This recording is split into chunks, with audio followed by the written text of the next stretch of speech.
Film की कहानी शुरू होती है गरीब स्ट्रगलिंग नौजवान जुआन से, जो अपने अपार्टमेंट का किराया तक नहीं चुका पाता। वो एक कलाकार है और उसकी कला से थोड़ी बहुत कमाई तो होती है, लेकिन वो ज्यादा नहीं है। वो सड़क के किनारे बैठा है जहां वो एक खूबसूरत लड़की की पेंटिंग बना रहा है। जब वो पेंटिंग पूरी करता है तो लड़की उसकी आर्ट से चौंक जाती है, लेकिन जैसे ही वो एक नई पेंटिंग शुरू करने वाला होता है, एक शानदार कार वहां आकर रुकती है। कार में शहर का सबसे अमीर आदमी है और जुआन के आश्चर्य की बात यह है कि उसके साथ जुआन की एक्स गर्लफ्रेंड भी है। अमीर आदमी जानबूझकर जुआन की इंसल्ट करता है। वो जुआन पर पैसे फेंकता है और ताना मारता है, लो ये तुम्हारे पूरे दिन की कमाई के लिए काफी है। फिर वो जुआन पर हंसकर चला जाता है। शर्मिंदगी में डूबा जुआन, जिसके पास केवल फटे पुराने कपड़े हैं, अपनी चीजें समेटता है और अपनी पुरानी कार की ओर बढ़ता है। सच कहे तो यह समझना मुश्किल है कि वो कार चला रहा है या कार उसे घसीट रही है। जुआन अपने टाउन में लौटता है, जो कलाकारों, गैलरीज और पेंटर्स के घर से भरा हुआ है। ये जगह कलाकारों के स्वर्ग जैसी है। घर जाते समय उसकी मुलाकात अपने मकान मालिक से होती है, जो बकाया किराया मांगता है। तंग आया हुआ जुआन किराए के पैसे मकान मालिक के चेहरे पर फेंक देता है, लेकिन जाने से पहले मकान मालिक उसे बताता है, ये तो पिछले महीने का किराया था, इस महीने का किराया अभी बाकी है। जुआन लापरवाही से जवाब देता है, बाद में दे दूंगा। इससे मकान मालिक इतना गुस्सा हो जाता है कि वो जुआन पर पानी की बोतल फेंक देता है। अब आप सोच रहे होंगे कि जुआन उसे वापस फेंकेगा, है ना? लेकिन नहीं, जुआन उस बोतल को उठाता है और उसे अपनी बोतलें इकट्ठा करने की जगह में रख देता है। वो हर महीने के एंड में प्लास्टिक की बोतलें और केन बेचता है। मकान मालिक उसे ताना मारता है, यही है गरीब आदमी की सोच। वो जुआन की प्लास्टिक और केन इकट्ठा करने के काम का मजाक उड़ाता है। इसके बाद जुआन अपनी ड्रीम गैलरी में जाता है, जहां वो एक दिन अपनी आर्ट को एग्जिबिट करना चाहता है। हर दिन की तरह वो गैलरी मालिक से अपनी पेंटिंग को स्पॉन्सर करने की रिक्वेस्ट करता है। वो उसे कुछ पैसे भी देता है, लेकिन मालिक हंसकर कहता है, इतने से तो दीवार का 1 स्क्वायर मीटर भी नहीं मिलेगा। वो जुआन को छोड़कर ऊपर चला जाता है। जुआन उसका पीछा करता है, अपनी पेंटिंग एग्जिबिट करने की मिन्नतें करता है। मालिक उसे 2 टूक जवाब देता है, तुम्हारी कला कचरा है जुआन। जुआन अपनी सफाई में कहता है, मैंने बहुत इंप्रूव किया है, मेरी गर्लफ्रेंड टीएन भी अब मेरी कला से प्रभावित है। लेकिन मैं आपको बता दूं, मेरे दोस्त टीएन अंधी है। सचमुच, मैं मजाक नहीं कर रहा। वो कई सालों पहले आंखों की बीमारी की वजह से अपना विजन खो चुकी है। गैलरी मालिक मजाक उड़ाते हुए कहता है, तो तुम अपनी अंधी गर्लफ्रेंड की राय पर भरोसा कर रहे हो? तुम पागल हो गए हो। फिर वो एक आलू की पेंटिंग की ओर इशारा करता है और कहता है, अब इसे देखो, इसे देखकर मुझे सचमुच भूख लगती है। इतना रियल है ये। जुआन टूट जाता है, उसे समझ नहीं आता कि क्या कहे। अब टीएन की बात करते हैं। टीएन देख नहीं सकती और इस वजह से उसे एक मसाज थेरेपिस्ट की नौकरी मिली है। अनफॉर्चुनेटली ये नौकरी उसे हैरेसमेंट के रिस्क में डालती है और लोग उसके अंधेपन का फायदा उठाते हैं। एक दिन जुआन किसी को टीएन को छेड़ते हुए देख लेता है और उससे बदला लेता है। वो उनके साथ वही करता है जो उन्होंने टीएन के साथ किया था। वो उनसे कहता है, अब बताओ, क्या तुम्हें इस लड़की का दर्द महसूस हो रहा है? उसे उम्मीद थी कि वे अपने किए पर पछताएंगे, लेकिन इसके बजाय वे मिलकर जुआन को पीट देते हैं। मारपीट के बाद जुआन और टीएन अपार्टमेंट में जाते हैं, जहां टीएन उसके घाव का इलाज करती है। जुआन बढ़ा चढ़ाकर कहता है, मैंने उन सबको बेरहमी से पीटा। टीएन, जिसने हमलावरों की चीखें सुनी थी, कहती है, हाँ मैंने सुना, वे दर्द से चिल्ला रहे थे। उसे नहीं पता था कि असल में चीखने वाला जुआन ही था। फिर जुआन उसे गिफ्ट से चौंकाता है, एक जोड़ी जूते। टीएन को वे बहुत पसंद आते हैं। वे दोनों थोड़ी देर साथ में नाचते हैं और जैसे ही जुआन उसे किस करने के लिए झुकता है, अचानक टीएन को कमरे में किसी और की मौजूदगी का एहसास होता है। वो पूछती है, वो कौन है? जुआन जल्दी से कहता है, बस मेरा एक दोस्त है, जिसे उसके घर से निकाल दिया गया है। वो मेरे साथ रह रहा है। वो अपने दोस्त से कहता है कि वो अपनी आंखें बंद रखे, लेकिन टीएन अनकंफर्टेबल हो जाती है और वहां से चली जाती है। बाद में जुआन और उसका दोस्त छत पर शराब पीने जाते हैं। वो दोनों इतनी शराब पीते हैं कि बेहोश हो जाते हैं। अचानक उनके ऊपर एक स्पेसशिप आता है। जुआन टॉक कर जाता है और अपने दोस्त को जगाने की कोशिश करता है, लेकिन वो पूरी तरह नशे में चूर है। स्पेसशिप उनके टाउन के ठीक ऊपर मंडराता है। जुआन देखता है कि एक लड़की शिप से बाहर रही है और जो किसी कार्टून किरदार जैसी दिख रही है। वो लड़की 2 दूसरे एलियन की ओर इशारा करती है, जो उसके साथ उतरते हैं। ऐसा लगता है कि वो इस जगह पर पेंटिंग बनाने आए हैं। जुआन उनकी फोटो लेने की कोशिश करता है, लेकिन बेवकूफ भूल जाता है कि उसकी फ्लैश ऑन है। एलियंस उसे देख लेते हैं और पलक झपकते ही अपने शिप के साथ गायब हो जाते हैं। लेकिन जुआन देखता है कि उन्होंने कुछ गिरा दिया है। जब वो देखने जाता है तो उसे वहां एक पेन मिलता है। क्योंकि वो एक आर्टिस्ट है तो वो पेन को रख लेता है और सोने चला जाता है। अगली सुबह वो जागता है, उसे सब कुछ याद आता है। उसका दोस्त उसे देखकर मजाक करता है, क्या तुम मर गए हो या बस सो रहे हो? जुआन उसे छत पर हुई सारी घटना बताने लगता है। हैरानी की बात है कि उसका दोस्त कहानी को खुद उसे सुनाने लगता है। जुआन हैरान हो जाता है, सोचता है कि शायद उसके दोस्त ने भी ये सब देख लिया था, लेकिन दोस्त बताता है कि जुआन नींद में सारी बातें बड़बड़ा रहा था। पता चलता है कि सोने से पहले जुआन ने उन 3 एलियंस की पेंटिंग बना ली थी। जुआन उम्मीद छोड़ देता है कि उसका दोस्त उस पर यकीन करेगा। वो सड़क पर लोगों की पेंटिंग बनाने निकल जाता है। पेंटिंग करते समय उसका कलर खत्म हो जाता है। वो और कलर ढूंढता है, लेकिन उसे सही कलर नहीं मिलता। तभी उसे रात में मिला एलियन पेन दिखता है। वो उस पेन से अपनी पेंटिंग पूरी करने का फैसला करता है। पहले वो उसे एक अलग कागज पर आजमाता है और अचानक वो पेंटिंग जो उसने बनाई थी वो रियल हो जाती है। तो वो हैरान रह जाता है और ये कंफर्म करने के लिए वो एक सेब बनाता है और वो भी रियल हो जाती है। खुशी से उछलता हुआ वो सेब खा लेता है और ये डेफिनेटली असली है। एक्साइटेड होकर वो सेब अपनी जेब में डालता है और अपने दोस्त के पास दौड़ता है। वो उसे सेब का बचा हुआ हिस्सा दिखाता है और बताता है कि ये उसने कागज पर बनाया और ये रियल हो गया। लेकिन हमेशा की तरह उसका दोस्त उस पर यकीन नहीं करता। वो बाकी सेब खा लेता है और कहता है, क्या बकवास बात कर रहे हो, अस्पताल जाकर चेकअप कराओ। इसे प्रूव करने के लिए जुआन अपने दोस्त के कहने पर एक सोने की ईंट बनाता है। लेकिन हैरानी की बात है, पेंटिंग तुरंत सच नहीं होती। उसका दोस्त मजाक उड़ाता है और कागज को खिड़की से बाहर फेंक देता है। अचानक एक बूढ़े आदमी की दर्द भरी चीख सुनते हैं। कागज उसके सिर पर लगा था। बूढ़ा उन्हें डांटता है कि वे खिड़की से ईंट क्यों फेंक रहे हैं, लेकिन फिर वो जमीन पर पड़ी सोने की ईंट देखता है और उसे अपनी जेब में डालकर ऐसे चला जाता है जैसे कुछ हुआ ही ना हो। तब जाकर जुआन का दोस्त उस पर यकीन करता है। वो जुआन से कहता है कि एक और बड़ी सोने की ईंट बनाए। जुआन ऐसा ही करता है और दोनों हैरान रह जाते हैं, क्योंकि वे एक छोटे से कमरे में रहते हैं। जुआन एक विशाल महल बनाने का फैसला करता है। वो इसे बनाता है और अचानक शहर के बीच में एक महल बन जाता है। लोग हैरान रह जाते हैं। पुलिस तुरंत वहां पहुंचती है, उतनी ही हैरान, हम तो 5 मिनट पहले यहाँ थे, इतनी जल्दी ये किसने बनाया? वो महल के दरवाजे खोलने की कोशिश करते हैं। तभी जुआन और उसके दोस्त को अपनी गलती का एहसास होता है। जुआन पेंटिंग को मिटाने की कोशिश करता है, लेकिन उसे समझ नहीं आता कि कैसे मिटाए। फिर उसे पेन पर एक बटन दिखता है जो किसी भी अनचाही पेंटिंग को मिटा देता है। वो बटन दबाता है और तुरंत महल सबके सामने से गायब हो जाता है। लोग ये देखकर फिर से भौचक्के रह जाते हैं।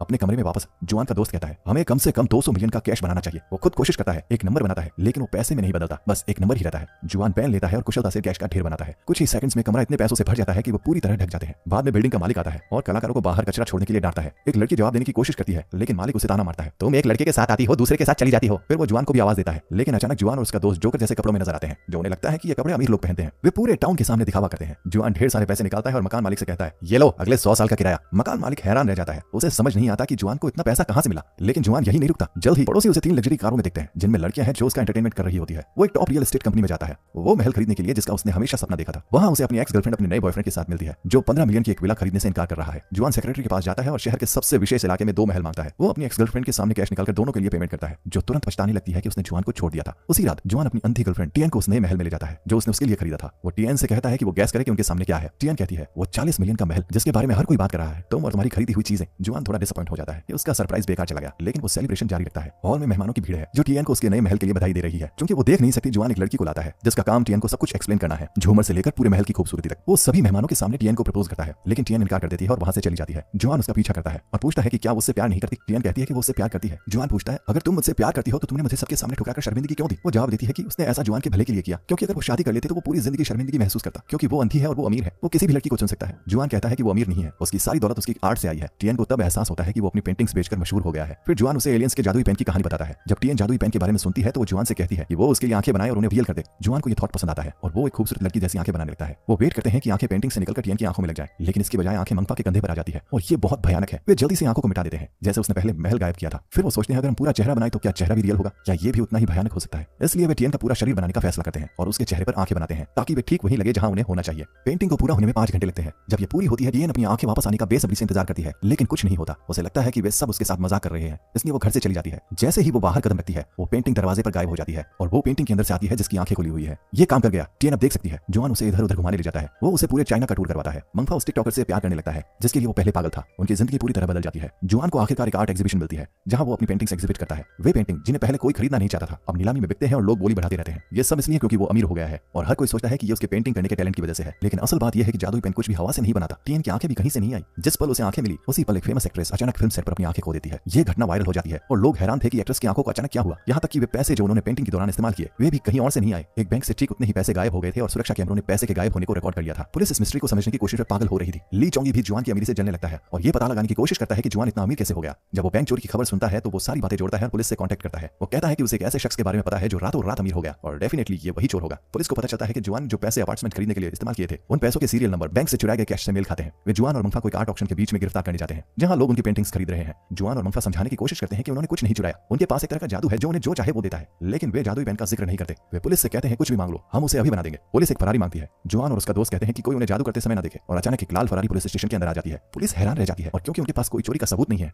वो उन्हें रिहा कर देते हैं। उसी रात कोई उनके दरवाजे पर आता है। वे डर जाते हैं, सोचते हैं कि पुलिस फिर से आई है, लेकिन ये जुआन की एक्स गर्लफ्रेंड है, वो लड़की जो उसे बहुत पहले छोड़ चुकी थी। उसके पति पेंटर ली चोंगी ने जुआन से जलन में उसे धक्के देकर निकाल दिया था। वो माफी मांगने आई थी कि उसने जुआन को नहीं चुना और केवल पैसे की परवाह की। वो बताती है कि वो अपने पति को तलाक दे रही है और अपने परिवार के पास वापस जा रही है, लेकिन जुआन कहता है कि उसने उसे छोड़कर कुछ गलत नहीं किया। एक गरीब आदमी के साथ वो क्या कर सकती थी जो अपनी पेंटिंग्स में डूबा रहता था और अपनी गर्लफ्रेंड की परवाह नहीं करता था। उस समय उसके पिता अस्पताल में बीमार थे और उसे रियल में फाइनेंशियल हेल्प की जरूरत थी और वो मदद उसे ली चोंगी ने दी थी। वो उसे कहता है कि वो गिल्ट फील ना करे। फिर वो पुरानी यादों में खो जाता है और उसे जादुई पेन की पूरी कहानी सुनाता है। जुआन तिजोरी खोलता है ताकि उसे पेन दिखा सके, लेकिन तभी एक मुसीबत आती है। उसके पति ने उसकी पत्नी के कपड़ों में छिपा हुआ कैमरा लगा रखा था और उसने जुआन की सारी बातें देख और सुन ली थी। अब उसे जादुई पेन का रहस्य पता था। इस बीच पुलिस ऑफिसर एक रिपोर्ट पढ़ रहा था जिसमें एक ऑटो एक्सपोस एक फरारी के रहस्यमय ढंग से गायब होने की बात थी। ये वही फरारी थी जिसे जुआन और उसके दोस्त ने पेन से बनाया था। इसलिए ऑफिसर सीधे उनके घर जाता है। वो उन्हें उस जादुई डिवाइस को सौंपने के लिए कहता है जो उनकी हेल्प कर रहा था। वो वार्निंग देता है कि अगर वे कोऑपरेट नहीं करेंगे तो वो दोनों को चोर मानेगा। हालांकि जादू के खिलाफ कोई कानून नहीं था। अगर वे पेन सौंप देते तो उन पर कोई आरोप नहीं लगाया जाता। जुआन बिना किसी हिचकिचाहट के पेन पुलिस को सौंपने को तैयार था, लेकिन एक दिक्कत थी, पेन पहले से ही चुराया जा चुका था। ये ली चोंगी के हाथों में था और वो अपने असिस्टेंट्स की मदद से इसका इस्तेमाल शुरू कर चुका था। सबसे पहले चोंगी ने एक शानदार आर्ट गैलरी बनाई जिसका उसने हमेशा सपना देखा था। फिर उसने शाही कपड़े और एक शाही महल बनाया जो चीन के ऐतिहासिक महलों की तरह था। असल में उसने चीनी धरोहर की छवि चुराई थी। वो अपनी पत्नी को बांधकर टॉर्चर करता है। फिर एक मैगजीन के कवर पर छपी खूबसूरत लड़की को रियल बनाने के लिए उसकी पेंटिंग बनाता है ताकि वो उससे शादी कर सके। वो लड़की जो कि ब्यूटी कॉन्टेस्ट में भाग ले रही थी अचानक गायब हो जाती है और चोंगी की दुनिया में आ जाती है। उसकी इन सभी करतूतों ने पुलिस के लिए उसे ट्रैक करना आसान कर दिया। ऑफिसर ने चोंगी को समझाया कि पेन कुछ भी हवा से नहीं बनाता, ये चीजों को किसी और जगह से ट्रांसफर करता है, यानी वो चोरी कर रहा है। इसके बावजूद चोंगी ने जोर देकर कहा कि उसने कुछ गलत नहीं किया, उसने तो बस पेंटिंग बनाई है। फिर उसका असिस्टेंट उसे कहता है कि वो पेन का इस्तेमाल करके एक नया प्लैनेट बनाए जहां वे पुलिस से बचकर जा सके। इसलिए वो एलियन स्पेसशिप बनाता है और वो उनके सामने आ जाता है। एलियंस गुस्से में स्पेसशिप से उतरते हैं, ये पूछते हुए कि उन्हें किसने बुलाया और उनका डिवाइस कहां है। उस पर सभी हैरान रह जाते हैं जब उन्होंने देखा कि चोंगी ने एक टैंक बनाया है और अपने असिस्टेंट्स के साथ उसमें चढ़ गया और एलियंस को खत्म करने के लिए तोप का निशाना उनकी तरफ कर देता है। लेकिन एलियंस ने आसानी से टैंक की तोप को वापस उनकी ओर मोड़ दिया। ये साफ था कि उनकी फिजिकल पावर इंसानों से कहीं ज्यादा थी। उन्होंने चोंगी को उसकी करतूतों की सजा दी और उसे पीटा। आखिरकार वो हार मान गया और उनका डिवाइस वापस कर दिया। लेकिन एक एलियन बहुत गुस्सा हो जाता है जब वो देखता है कि डिवाइस को एक पेन की तरह बदल दिया गया था। उसने उसे चोंगी के चेहरे के सामने लहराया और जवाब मांगा। जुआन आगे बढ़ता है और कबूल करता है कि उसने ही डिवाइस को पेन की तरह बदला था। चोंगी का इससे कोई लेना देना नहीं था। एलियन जुआन की ईमानदारी से खुश होता है। वो कहता है कि ये प्लैनेट उनके प्लैनेट से बहुत मिलता है जहां बुराई और अच्छाई दोनों है। वो फैसला करता है कि वे अपना डिवाइस लेकर शांति से चले जाएंगे। लेकिन जाने से पहले जुआन ने एलियन से आखिरी फेवर मांगा। वो उनसे कहता है पेन से बनाई गई हर चीज को उसी जगह पर वापस कर दे जहां से वो आई है। एलियन मान जाते हैं और बस उसी तरह सब कुछ वापस वैसा ही हो जाता है। हर एक चीज, यहाँ तक कि टियन की आंखें, नलसाजी के पाइप और चोंगी और उसके असिस्टेंट ने जो कपड़े बनाए थे सब वापस अपनी जगह पर चले गए। एलियंस ने देखा कि पूरा एरिया पुलिस की गाड़ी और हेलीकॉप्टरों से भर गया है। सिचुएशन खतरनाक हो रही थी। उन्हें एहसास हुआ कि ये सारा हंगामा उनकी वजह से हुआ है। उनका स्पेसशिप भी अपनी जगह पर वापस चला गया था। उनके पास वापस जाने के लिए कुछ नहीं था, इसलिए एलियंस बिजली की स्पीड में वहां से भागते हैं ताकि इंसान उन्हें पकड़ ना सके। इसके बाद पुलिस ने चोंगी और उसके असिस्टेंट को ब्यूटी क्वीन की किडनैपिंग के लिए गिरफ्तार कर लिया जिसे मैगजीन से बनाया गया था। चोंगी की पत्नी भी आगे आकर जुआन से माफी मांगती है, ये कहते हुए कि उसे नहीं पता था कि उसके कपड़ों में छिपा हुआ कैमरा था और उसका उससे कोई लेना देना नहीं था। और इसके साथ साथ ही जादुई पेन की कहानी खत्म हो जाती है, जिंदगी पहले जैसी हो जाती है। कोई भी जुआन की पेंटिंग्स खरीदना नहीं चाहता था और हमें पता चलता है कि टियान ने अपना ब्यूटी सैलून फिर से खोल लिया है और हाँ, उसने जुआन से शादी कर ली है। अब उनके पास एक खूबसूरत बच्चा भी है और यहीं पर यह कहानी खत्म हो जाती है। कहानी पसंद आई हो तो वीडियो को लाइक कीजिए और चैनल को सब्सक्राइब कीजिए। Thank you.